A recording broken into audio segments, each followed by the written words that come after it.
और हम भगवान हमें कितना सुख देता है उसकी वैल्यू से हम परिचित नहीं है, इसलिए उसमें इतना लगाव, इतना जो ना हमारा संपर्क नहीं बन पाता।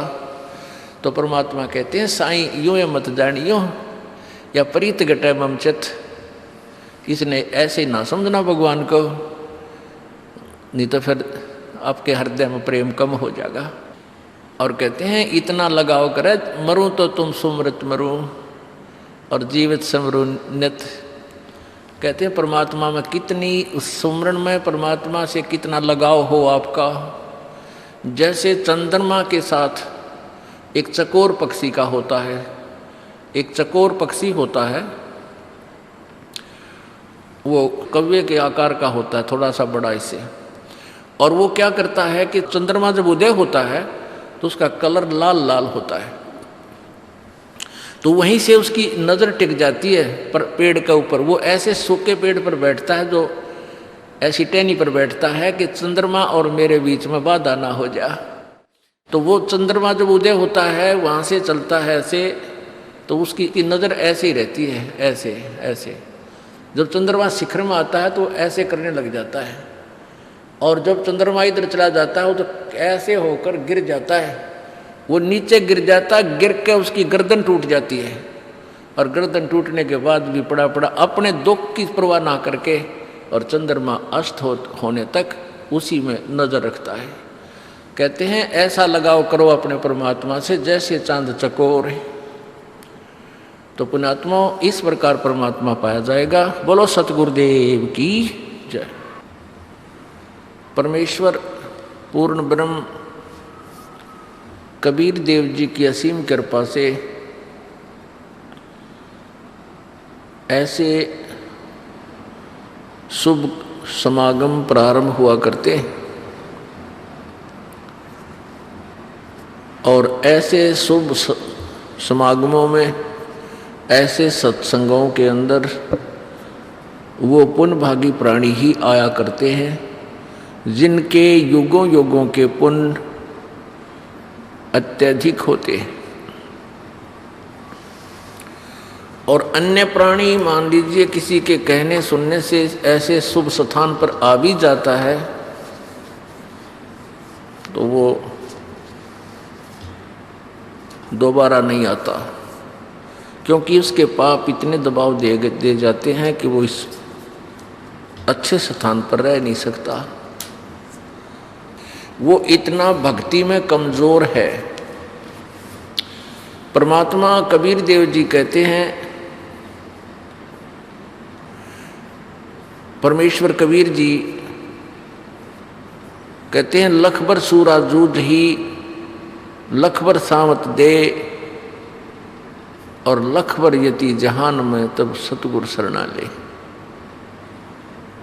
ऐसी पुण्यात्मा युगों युगों की लख बर सूरा जूझ ही लख बर सावत दे, और लख बर यति जहान में तब सतगुरु शरणा ले।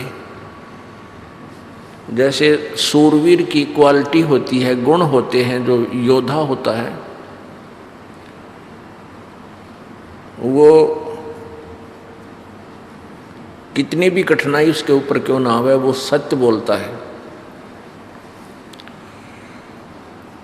और युद्ध के अंदर वो पीठ नहीं दिखाता, अन्याय सहन नहीं कर सकता। किसी के साथ, कोई दुर्बल के साथ कोई बदतमीजी कर रहा है या किसी अबला बहन को कोई तंग कर रहा है, वो देख लेता है तो उसकी हड्डी पसली एक कर देता है, अर्थात वो अन्याय सहन नहीं कर सकता। वो उसमें ये गुण पिछले शुभ संस्कारों से, भक्ति कर्मों से ही आते हैं, और स्वयं वो बुराई नहीं करता। तो कैसे ऐसे ऐसे लाख जन्म हो चुके हों जिस प्राणी के, ऐसे सूरवीर, ऐसी अच्छी आत्मा रहा हो, और लख बर सावत दे, सावत दे बोलते हैं जिसका शरीर हाथ, जिसके दोनों हाथ घुटनों से नीचे तक लंबे होते हैं, ये पहचान होती है उस महान आत्मा की। अब तो शायद विश्व में कोई शायद ही हो, नहीं पहले बहुत हुआ करते थे, 2-4 एक समय में हो ही जाते थे।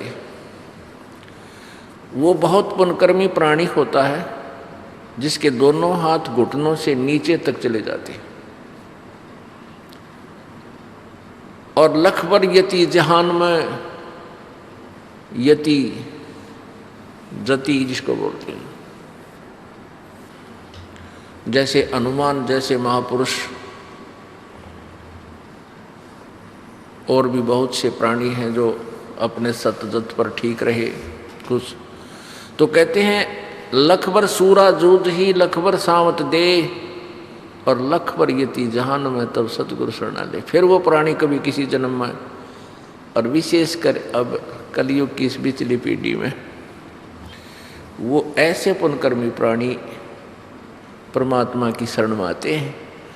क्योंकि ये क्या करता है, ये काल भगवान, जैसे किसी ने किसी जन्म में परमात्मा कबीर जी की शरण ली, सतभक्ति की, पार नहीं हो पाया, तो उसको यहाँ अन्य ऐसे जन्म दे देता है, उसकी वाह वाह हो जाती है, फिर स्वर्ग आदि में उसको देवता बना देता है, देव पद दे देता है, और फिर उसके पुण्यों को समाप्त करवा के 84 लाख योनियों में डाल देता है,